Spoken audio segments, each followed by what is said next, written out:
Well, welcome, ladies and gentlemen, to this edition of the 700 Club. Delighted to have you with us. Wendy's here with us. How are you? It's Wednesday, and it's November 1st. Can you believe that? Happy November. Where has summer gone? Summer. I didn't have summer. Summer just collapsed. Well, you were kind of laid up a little bit. I guess that was it. I'm getting a lot better, so thank the Lord. But anyhow, ISIS said to their followers, here's what you do.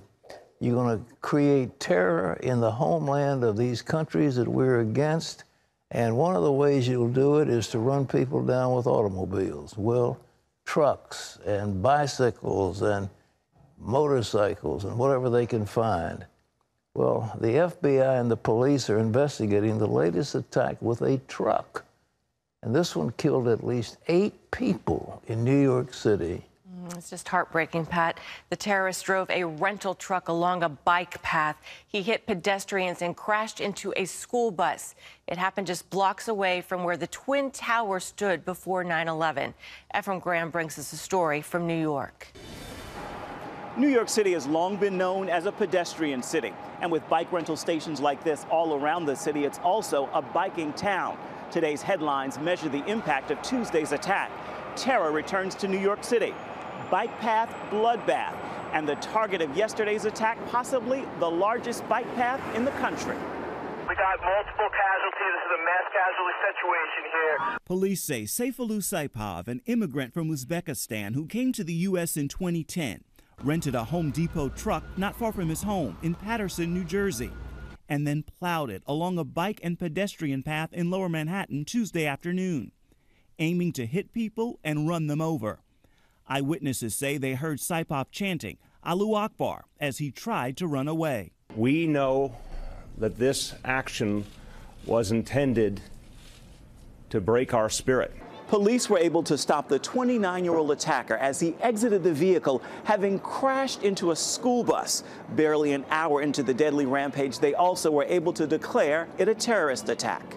In that spirit, the mayor and governor went ahead and joined thousands on the streets for the annual Halloween parade with added security. President Trump quickly tweeted condolences to the victims and praise for the first responders, also noting, "I have just ordered Homeland Security to step up our already extreme vetting program.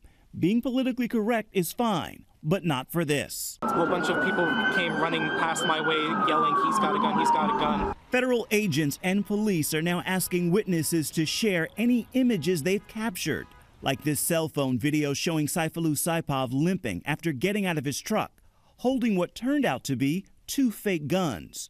Guns this mother says he pointed at her daughter. She just said, "I saw the man with the guns. He pointed the gun at me. I'm sorry. I have to go get my child." Saipov is in custody, recovering at a New York City hospital, but investigators believe he planned to die.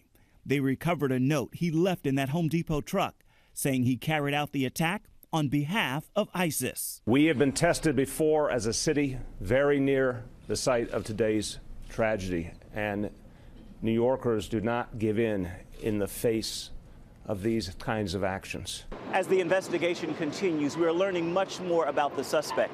Turns out he was from Uzbekistan, but he lived in both Ohio and Florida before relocating to New Jersey. And he was an Uber driver who passed a background check. Ephraim Graham, CBN News, New York. Thanks, Ephraim. Now, CBN News national security correspondent Eric Rosales is with us now. And Eric, we've seen these truck attacks in Europe. Now they're in the United States. Why have they picked this as a weapon of choice? Well, you know, you said it yourself, Pat, earlier just a little bit that ISIS propaganda encourages its followers to carry out these types of things, you know, to be able to carry out these types of things because they are notoriously difficult to prevent. You know, we just know that there are many other lone wolves out there that are actually following this type of situation where they want to be able to go in and try and take over some of these trucks and be able to perform these type of things because they're just these lone wolves are just out there and there's no way to figure them out. Well, at the end that this man is were joking and rejoicing the success of his mission, even though he's in the hospital. What do you hear about that? Well, I am hearing that they are currently conducting a number of raids right now on his home and also his mosque. They're trying to be able to determine who his associates are, you know, the motive behind it. We have heard that he is a member of ISIS and he is from Uzbekistan. Now, a lot of people don't know about Uzbekistan, that they have the IMU. That's the Islamic Movement of Uzbekistan. It was actually a group that was formed back in 2015, actually back in the 1990s, but in 2015 it was formally backed by ISIS, and United Nations officials have said that its leaders hold very top positions in Al-Qaeda. So this is an organization that wants death to America, and by any means possible, they want to go after us. Trump tweeted against political correctness. Do Trump officials see political correctness as a roadblock in dealing with radical Islamic terrorism? Oh, most definitely. I mean, President Trump wants to actually make this country secure, and here it is. This political correctness is being blocked by the court system here. You know, I think what we're trying to do is with this visa program, we're allowing 50 to 55,000 people just to come in on a lottery system. I mean, that is absurd. I know it's to be able to try and create diversity in countries that.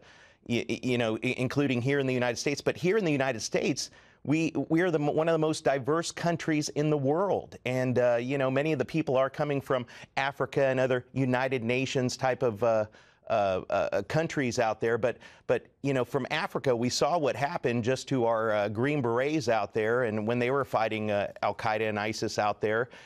These are organizations that are coming in, these immigrants that are acting as if they're refugees, and then once they're here, they become radicalized, and then this is when they perform these types of terroristic acts. The president wanted to vet these people. He used the term extreme vetting. And everybody says, well, you're nothing but a racist, you're, you know, anti-Islam and so forth. But we have to identify the fact that this man yelled, allahu, akbar, you know, God's great, when he went and did this killing spree. And they all do this. I mean, why can't we in America identify these people as the evil perpetrators they are? You know, I was talking with with a number of my FBI sources. They say that we just don't have enough agents. It has to do with money. We cannot follow these people. We know who they are, but we cannot follow them 24 hours a day. When you think about all the people that have committed acts before that we've heard from previous stories that, yes, they were on the watch list. Yes, we were watching them. But these people are falling through the cracks. We really need to look at the vetting process, but we also need to look at the amount of manpower that we're putting towards these organizations to be able to prevent these people from coming into this country. I think you put your finger right on the problem. We can't let these people into the country. And it isn't any type of political correctness that will keep them from doing it. We have to recognize these are the enemy. In the World War II, we recognized the Nazis were our enemies. And so people who were associated with the Nazis and Adolf Hitler were enemies. And we had a, you know, blanket, license to destroy them because they wanted to destroy us. These people have no purpose in life except to kill somebody. And it isn't being against Muslims to say these people are evil. They're doing evil things. And to have extreme vetting and to keep people from certain countries where they cannot adequately assess them, that's what the problem was with those things. And yet you've got judges that say, well, Mr. Trump has spoken against Muslims and therefore it drips with anti-Islamic rhetoric. Well, nonsense. Well, nonsense. Wendy, it's terrible, isn't it? I think we really have to go after the mosques, and I'm glad they're taking a close look at this guy's mosque. I think it was in New Jersey, because that's where this radical teaching is being spewed. And, you know, we allow them to build their mosque on our U.S. soil. You know, we believe in freedom of religion, obviously, but I think we've got to identify the fact that Islam is not just a religion. It is also a political system. Having Sharia law, having the idea that there's a clash between the West and the Islam, freedom and Islam, and they ultimately want world domination. And I think we've got to recognize what the teaching is.